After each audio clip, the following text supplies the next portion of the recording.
AI வந்தாச்சு. ஆனா ஒரு question. Which skills will stay valuable? எந்த ஸ்கில் ஃபியூச்சர்ல வேல்யூபிளா இருக்கும்? Number 1 problem solving. AI answer பண்ணும். ஆனா சரியான ப்ராப்ளத்தை கண்டுபிடிக்க நீங்க வேணும். Number 2 communication. ஐடியா மட்டும் இருந்தா போதாது. அதை கரெக்டா எக்ஸ்பிளைன் பண்ண தெரியணும். இன்டர்வியூல இதுதான் முக்கியம். Number 3 programming. உலகம் முழுக்க இப்ப சாஃப்ட்வேரா மாறிட்டு இருக்கு. இப்போ உங்களுக்கு ப்ரோக்ராம் தெரிஞ்சா நீங்க யூஸ் பண்றவர் மட்டும் இல்ல, பில்ட் பண்றவராகவும் மாறலாம். Number 4 AI literacy. ஏஐய ஸ்மார்ட்டா பயன்படுத்த தெரியணும். பிளைண்டா நம்பக்கூடாது. Number 5 adaptability. டெக்னாலஜி மாறிக்கிட்டே இருக்கும். அதனால நாம கண்டினியூஸா அதை லேர்ன் பண்ணிக்கிட்டே இருக்கணும். இந்த 5 ஸ்கில்ல நீங்க எதை இம்ப்ரூவ் பண்ணணும்? கமெண்ட்ல சொல்லுங்க. நிறைய பேர் டெக்னாலஜி லேர்ன் பண்ணணும்னு சொல்லி கோர்ஸ் ஜாயின் பண்றாங்க. ஆனா அதை ஃபினிஷ் பண்ண மாட்டிருக்காங்க. ஏன் தெரியுமா?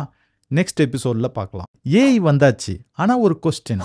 Which skills will stay valuable? எந்த ஸ்கில் ஃபியூச்சர்ல வேல்யூபிளா இருக்கும்? Number 1 problem solving.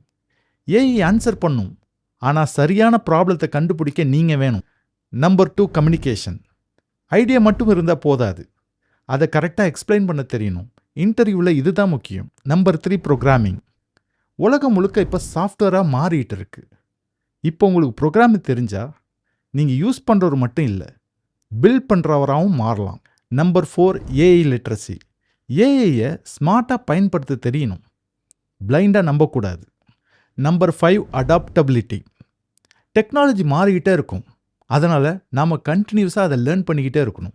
இந்த 5 ஸ்கில்ல நீங்க எதை இம்ப்ரூவ் பண்ணணும்? கமெண்ட்ல சொல்லுங்க. நிறைய பேர் டெக்னாலஜி லேர்ன் பண்ணணும்னு சொல்லி கோர்ஸ் ஜாயின் பண்றாங்க. ஆனா அதை ஃபினிஷ் பண்ண மாட்டிருக்காங்க. ஏன் தெரியுமா? நெக்ஸ்ட் எபிசோட்ல பார்க்கலாம்.